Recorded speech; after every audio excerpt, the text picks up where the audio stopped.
So we have got 12 hours to go until the brand new mini box Destroyer of the Phantasm comes to Duel Links. A surprise box for sure, given we were kind of thinking this might be a deck build box. It was lining that way, but no. We've got a mini box, we've got a pickup box for those archetypes, right? Buster Blader, your Sacred Beast, and your Fright Furs, and also a brand new bundle deal for this Wolf React card, which is a limit one, which I think is going to hinder its use in Duel Links, but it can become really big when it becomes 4,000 higher. It shovels back every card your opponent controls back into the deck on monsters only, which, you know, if it was every card, it could be really cool, but there's no effect negation, there's nothing else on that, and so it's just like, it's not going to see play. Really, it's just not. But what is going to see play is literally every archetype in this box. All of them, aside from maybe the Buster Blader Gaia stuff, is really, really good. So first of all, I guess we'll go for archetype, right? So first of all, Sacred Beast getting a brand new boss monster, the Shimmering Scraper Raviel.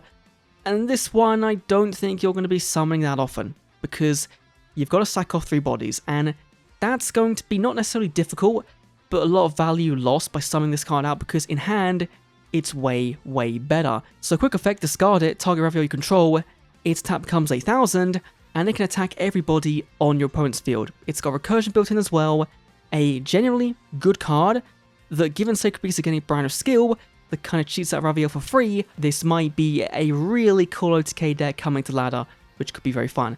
Then for Sacred Beast, we've got the new field spell, Opening Spirit Gates, which is also being used in Ubel in the TCG and Master. Next week it'll be played in that as well, and when it's activated, you can add Uriah, Hamon, Raviel, or a monster list them from your deck to your hand. Of course, the skill also kind of does that as well, so you've got 2 searches, once per turn discard a card, special summon a fiend from your graveyard as attack and defense. Of course, you've got your Dark Beckoning Beast, Dark Summoning Beast, both of them are good targets for that. Once per turn, if you've got a 10 on your field, add a continuous spell card from your graveyard to your hand. Now, the good target for this is going to be the brand new Cerulean Skyfire, that if you've got Hamon on your field, can negate spell and trap card effects once per turn. So, they've now got a negate, which is pretty big. Also, if your Sacred Beast leaves the field, you take no damage that turn. And finally, we have Fallen Paradise, the field spell that was available via the skill previously, now as an obtainable card as a rare. It makes your cards untargetable, can't be by card effects, and also, while you've got Sacred Beast in the field, you can draw 2 cards at any point in your turn. So, Sacred Beasts are going to be genuinely a fun deck to play, and I hope they're going to be good. I really hope they are. Then let's go to Ancient Gears, right? We're getting Chaos Energy Gear Giant. The skill for Dennis is available via the event, and this is a really cool boss that's not going to see much play because we haven't got Ancient Gear Fusion as a spell card. If we did, then it would. It's a very powerful card, it's unaffected by spell trigger effects, your opponent's monster effects negating their battle phase, and it can attack everything, and it does piercing damage, and it's really big, but it requires French Gears, and is that going to be that easy to do in that deck? No, not really. So again, right now, the skill, cheesing it out is going to be the way forward. Maybe they put Ancient Gear Fusion in a selection mini box coming in the end of July. That could be a thing that happens, right?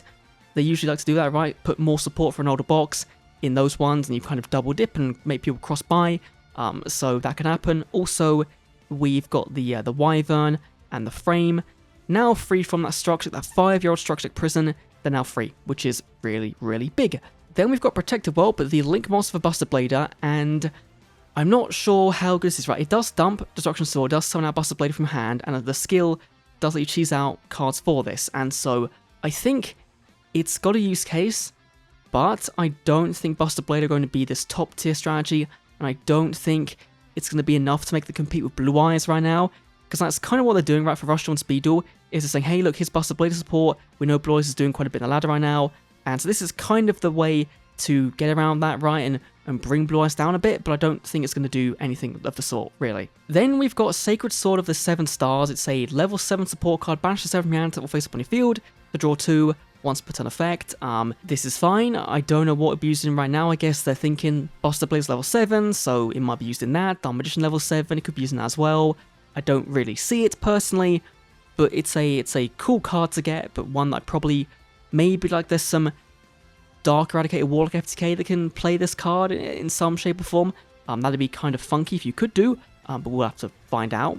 Then we've got Fluffals, of course, getting a brand new skill and multiple brand new cards. Literally, we've got the entire deck type aside from the 2 Pendulums, which no one really plays anyway. The big one, Limit 3 Patchwork.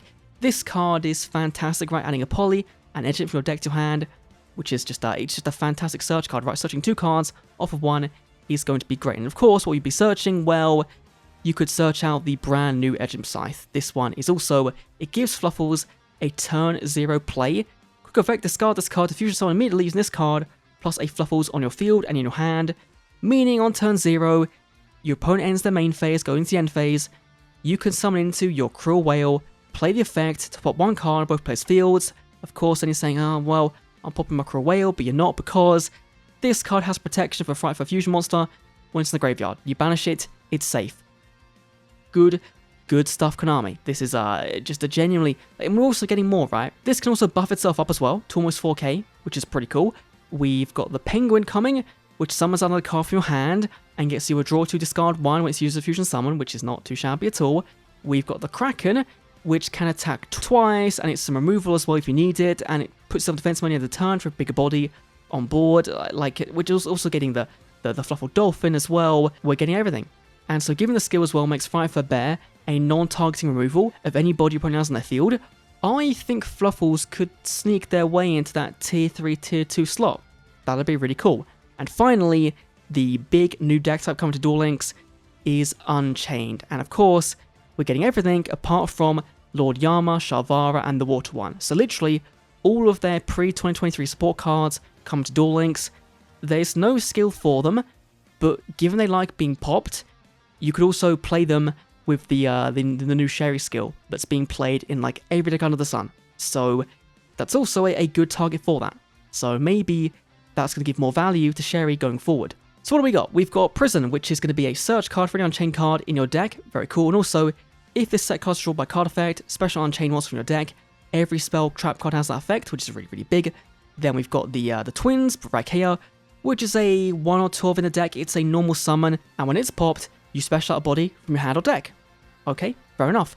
We've got the Aruha, the better one of the two, which you can target a card you control when it's cards in your hand, pop it, special this card out. So what you would do is you would target, say, a trap card face down, summon this, then use the effect of the trap card that was sent to then bring out a body from your deck. And then, of course, make a Link 2, going into your Soul of Rage, which in your opponent's turn can Link summon with a card your opponent controls to make either your Link 3 or an Nightmare Unicorn to go for a spin or go for your Unchained Abomination, a brand new Link 4 that can be played in literally any deck under the sun, so Live Twins are like this one as well. The one a card on the field is drawn by card effect, you pop another card on the field. When a monster is drawn by battle, you pop another card on the field, and in the end phase, you can pop a card on the field. So literally popping 3 cards on the summon of this being successful and staying around is going to be massive. Now, you can of course play Live Twin Unchained, but given the extra deck limit in Duel Links, I think that might not be super duper relevant. I think you'll splash this card in, because this card is way more playable in that deck than, say, a Borrow Sword or a Borrowload.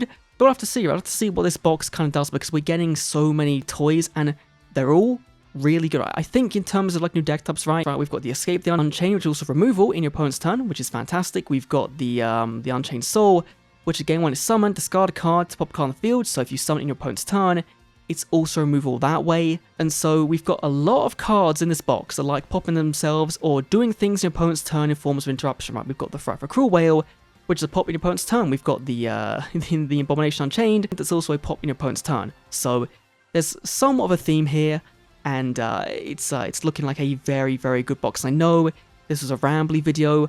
This is looking very, very exciting for Duel Links overall, and given it's, you know, the first week of July, there's potentially room for the later this month to be, you know, a Rush Duel Super Mini, a selection mini box of Speed Duel, a Structure deck as well could be happening, but less than 12 hours time, this will be what you see on Ladder, and it is going to be a really, really fun time to play Duel Links. And my gems aren't ready. I've got about 2,500 gems, and so yeah, I better get to farming if I want to go into this box. I'm really, really thinking about doing. I'm really thinking about it. It's very tempting. Anyway, let me thoughts down below on this brand new box. I know people are excited for this one. It is it's a bit of a banger overall, I think. Anyway, thanks for watching. I'll see you on next Duel Links video. Adios.